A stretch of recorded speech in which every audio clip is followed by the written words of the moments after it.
So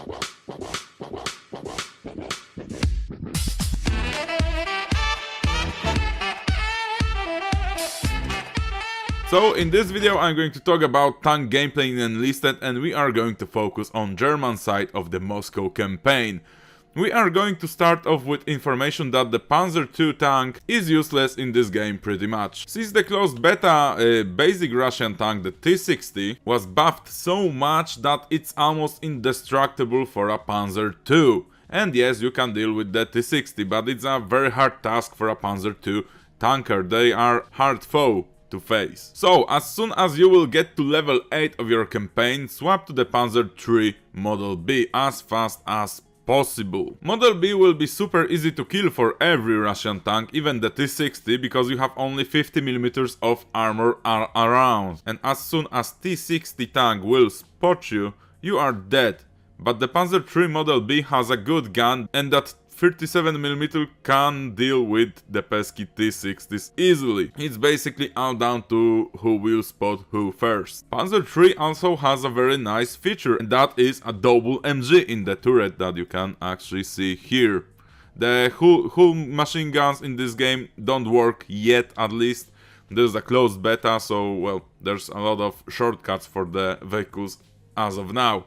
And the hull machine gun is not working, even though it's modeled, it can be destroyed. And yes, you have a crew member there that should operate it, but they are not working as of now. Anyway, back to the double MGs in the turret. They are way better than one, because a single shot of that MG will most of the time down enemy soldiers, only down them, not kill them. But with two, almost all hits are an instant kill. Also, the Panzer III lets you take 5 crew members instead of 3 in the Panzer II. So all of your 5 tank crew gain experience altogether, and actually pretty fast. At the same time, as Enlisted is an infantry based game, most of the time you will be dealing with infantry, and believe me, Russians have a lot of them. So the double MG is the most interesting feature. Also, having a gun that can actually deal with the T-60 is also a very good feature, so this tank is altogether a very good upgrade in this game above the Panzer II AFC. I mean, the 20mm barely can scratch the T-60,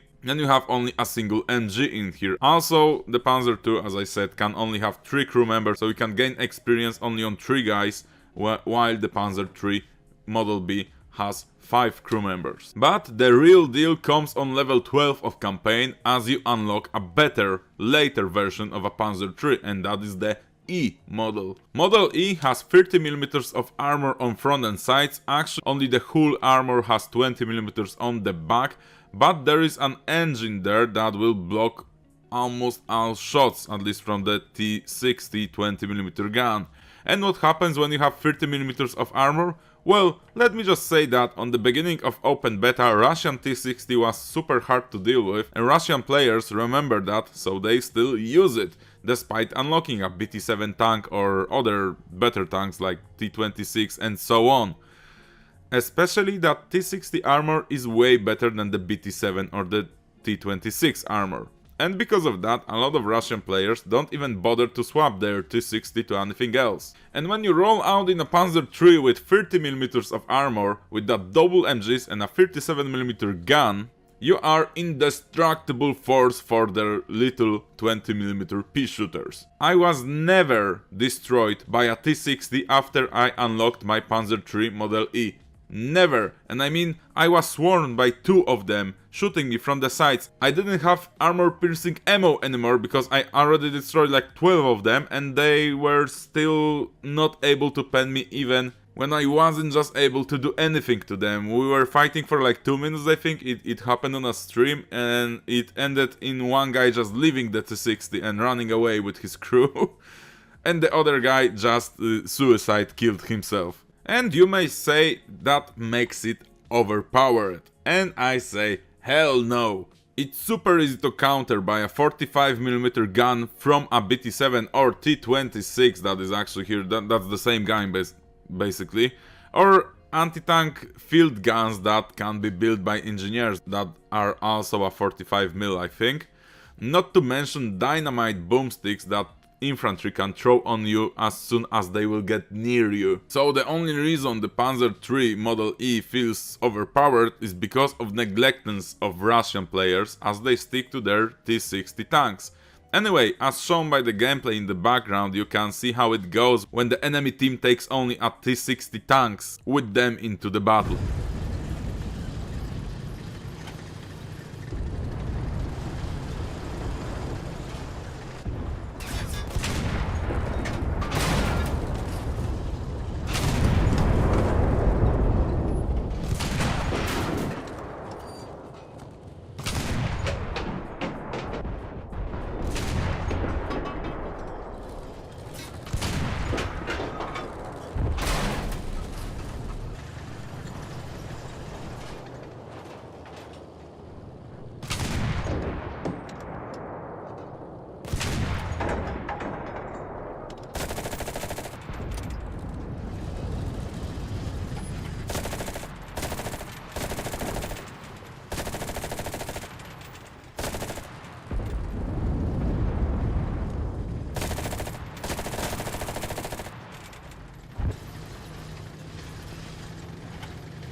The other tank I want to talk about is the premium Skoda Panzer XXXVIII. That's the F version, so F to pay respects to the Russian teams. And I want actually to tell you that it's worse than the Panzer III Model E. But how is that? Well, first of all, you have only one MG in the turret, and mowing down infantry in this game is everything. And with one MG it's really harder to get kill shots, but of course it's still doable. You still mow down through infantry, you just don't do it as effectively as with the double MG in the Panzer III E. Also, this premium Skoda tank has more armor on the front, but that means actually nothing, because having the hull and turret armored up to 50mm doesn't give you any chance of survival still if you get hit by a 45mm, and the 45 goes through just as easily as it goes through the 30mm of the Panzer III E. So the armor as of now, with no other Russian tanks in game, I would say that game wise it just doesn't matter. That extra 20mm doesn't matter at all. I mean, you are still indestructible for the T-60 tanks because your sides and your front have 30mm or more, so the T-60 gun just cannot touch you. But they also cannot touch the Panzer III Model E. And as I said, 45mm guns from the BT-7 or the T-26 penetrate you exactly the same. The only thing that is better on this tank than a Panzer III Model E is the turret rotation speed. It's considerably better, and that might help you a little bit on the battlefield, but still, if you position yourself wrong and you get spotted by the enemy tank first and they side shot you, you're basically dead. Anyway, so your turret rotation speed doesn't mean nothing. It only helps you to mow down infantry with your MG. But as I said previously, it's only one MG. The Panzer III E has two MGs. The turret speed on the Panzer III is atrocious, but at least when you get the MGs on target, you get the job done way quicker, faster, easier, and well, more pleasantly, right? As for the main gun, it's basically the same in-game performance-wise as the one on the Panzer III Model E. The main difference between this tank and the Panzer III E is that this tank, this Skoda tank, gains you experience faster because it's a premium tank, and you can unlock it like day one of your campaign. You can just buy it and put it in your squad lineup, right? That's basically it. The only downside is you have to pay around 1,490 golden enlisted gold, so that's roughly around $15 or 15 euros depending on the place you live in. So that's not a lot, but still you have to pay for it, right? Man, actually getting up to your Panzer III E will take you a lot of time. It's level 12 campaign unlock, and yeah, it's really hard to get there. I mean, like, I have in this game at this point, let's see, I have 27 hours in battle, not in menu, just swapping crew members, infantry, different firearms on them and stuff like that. I mean, 27 hours in the actual game since the open beta started, right? So well, there's that. So, as we have the vehicles covered, I am not going to cover the Panzer IV E because it's unlocked on level 22 of campaign, and I'm not getting there anytime soon, and I want to, well, help people so they can become a better tanker a little bit on the start of their campaign. And probably everyone will have that Panzer IV E in mind. Anyway, the Panzer IV E actually might be not that good as you might think, because the side armor is only 20 mil, so the T60 can probably pen you from the side. The 75 short KVK 37 cannon might be nice, but still it would be great for using HE on infantry, right? But at this stage of the game, the HE shells don't work at all, and for the MG you have only one MG. So we already talked about, well, it's always better to have more MGs on your tank, right? So I don't think the Panzer IV E is worth it at this point. It's, of course, it's cool to have it, but well, there's that. So, as we have the vehicles covered, let's switch to the squad management of your tankers. You will fly through the levels of the squad upgrades, but this time you need to unlock them all, so you can actually put more crew members into your tank. You see, you go with the squad size increase, then XP, then this, then squad size increase again, XP, reserve increase, and then again squad size increase, and then the final XP here. Then the personal upgrades are, well, they are here and pretty basic, but what can you expect for a tank crew, right? I mean, you will unlock them anyway pretty fast if you would like to play tanks in this game, because you will gain a lot of experience playing tanks, believe me. Unless you're like super horrible at it, but then, well, then it just will take you a little bit more time. And then the workshop upgrades, let me tell you, there is absolutely no reason to waste silver weapon orders for spare tank parts, as the tanks itself are good enough in how they come to your hands in the first place. Like, seriously, look at this. 1 silver order or 30 enlisted gold for spare parts. Or here, if I want Panzer III E spare parts, I have to waste 2 silver orders for that, or 60 gold. And when you go into your garage, right, it doesn't give you absolutely anything, like 15% of brake force and suspension damping, like engine power plus 15%. I mean, like, in this game the tanks can move pretty okay, so you don't need the extra engine power. I don't know why would you need it. A shots deviation for the 37mm minus 15%. You're basically shooting the tanks point blank, like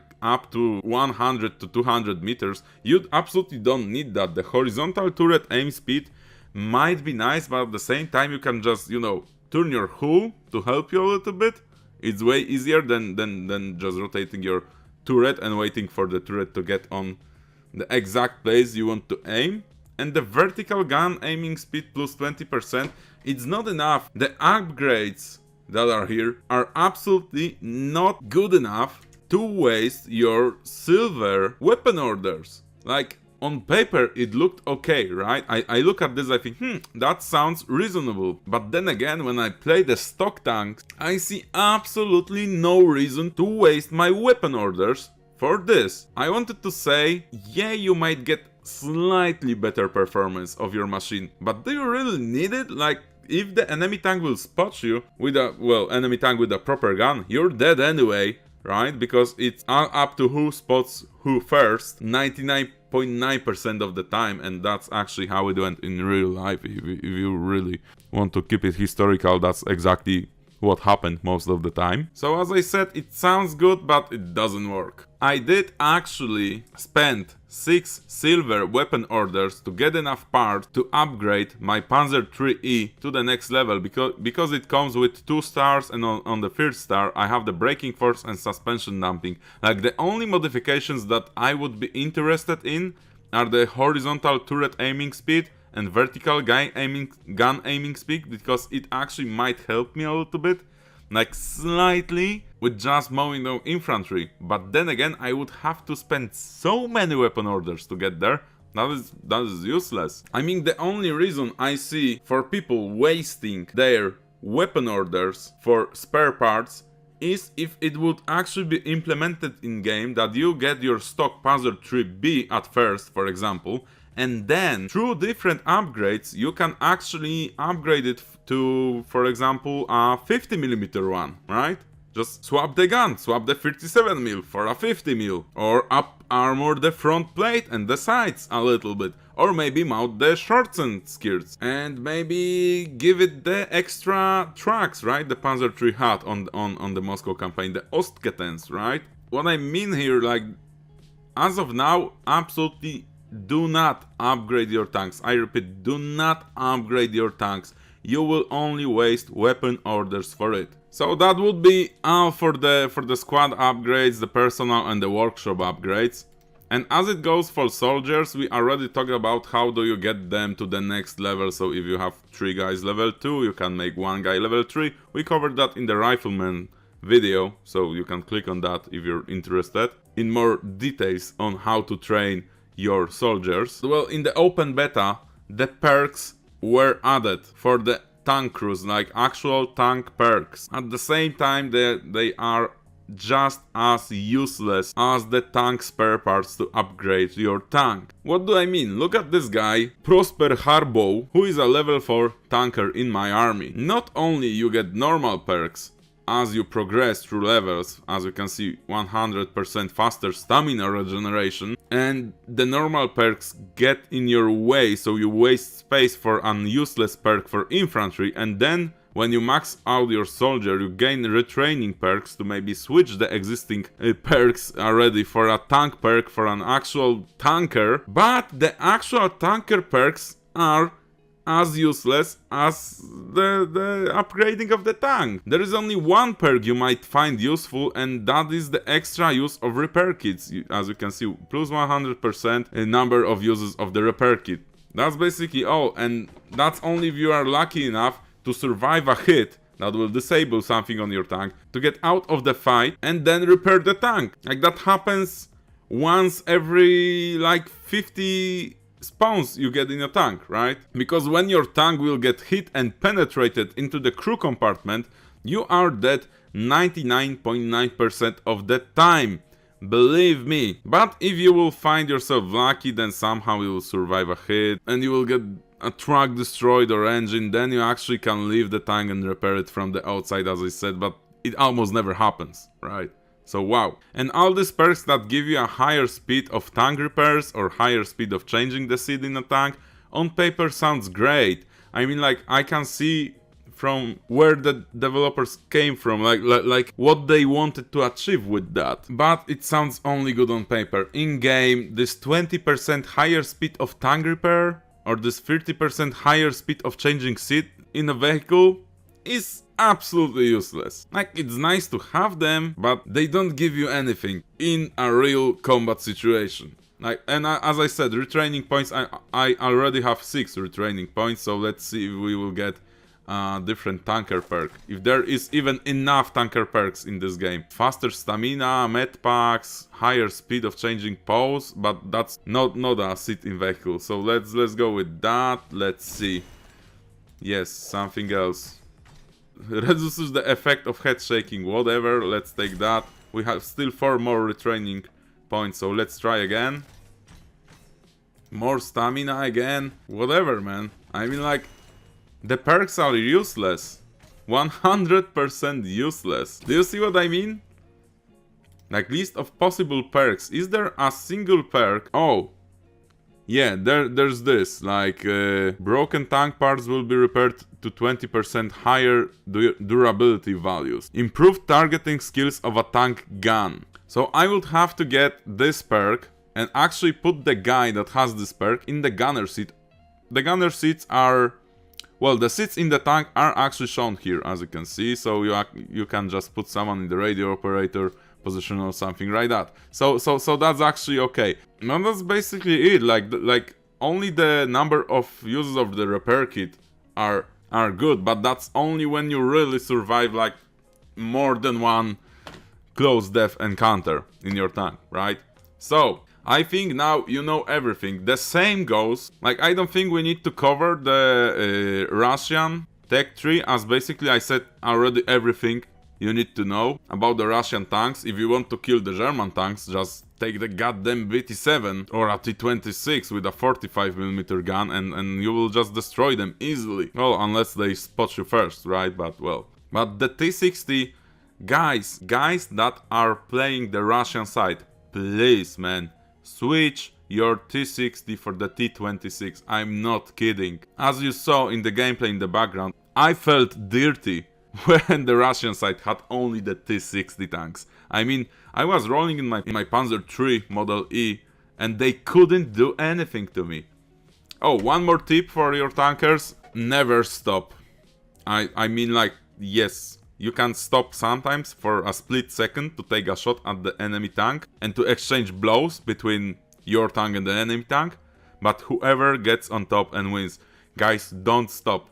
Infantry is everywhere, and almost everyone is armed with a goddamn dynamite boomstick, and they will detonate your ass into the sky as soon as you stop. Believe me, I've been there, done that on both sides, and that's the best advice I can give you.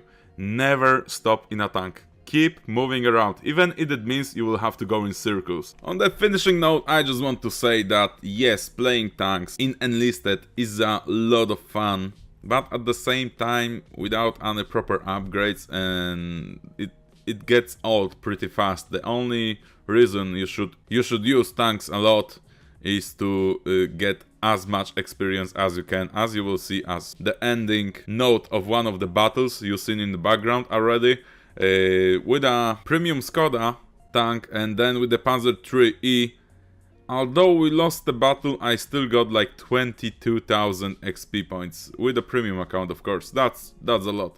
Anyway, once again, thanks for watching. I hope you had a good time. I hope you learned something and you won't make the same mistakes as I did.